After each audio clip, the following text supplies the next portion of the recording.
Hey guys, GoldStreams here again. So I want to talk about a trade I took on Tuesday morning, Asian session. You can see we had some very nice ranges forming here. We had pretty much resistance being formed at 28.88, a support being formed at 28.83. Sales didn't look too nice because you had other supports around 25-30 pips away at 28.80. Whereas buys, on the other hand, you can see the clean range on the left hand side, pretty much free range.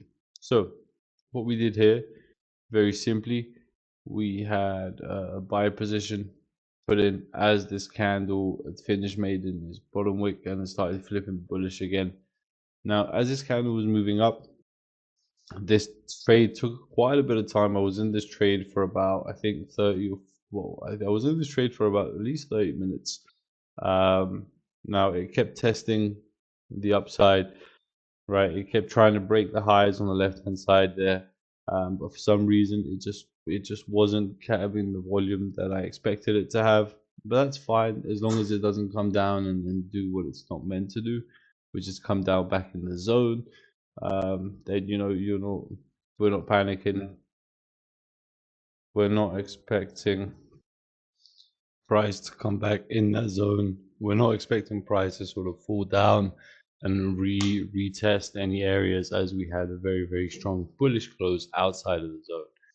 Now, as you can see, it's having a bit of trouble breaking highs to the left, the wicks.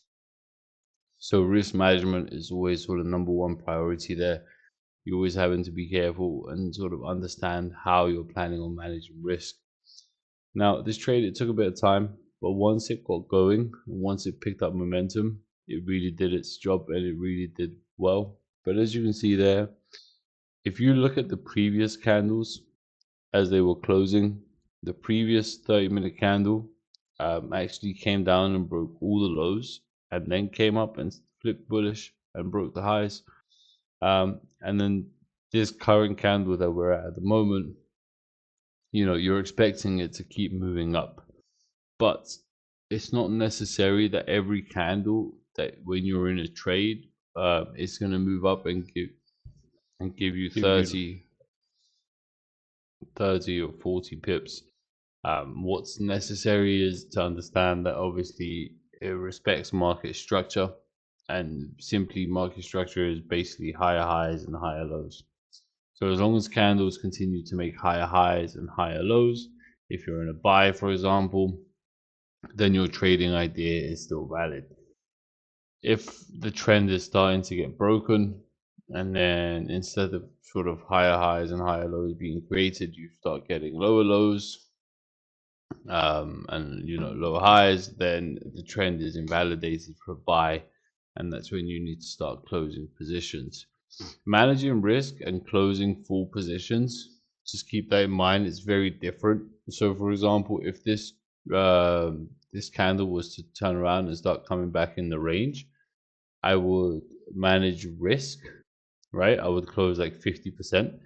But if this candle was to break the previous 15-minute candle low, which is a couple of pips above where my stop loss is, then I would close full positions, right? So managing risk, and then again, is different to, it's not always closing full positions. Sometimes you can close partial, sometimes you'll be closing 50% of the position, whatever it may be.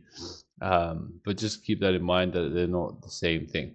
But as you can see, this trade had a lot of volume.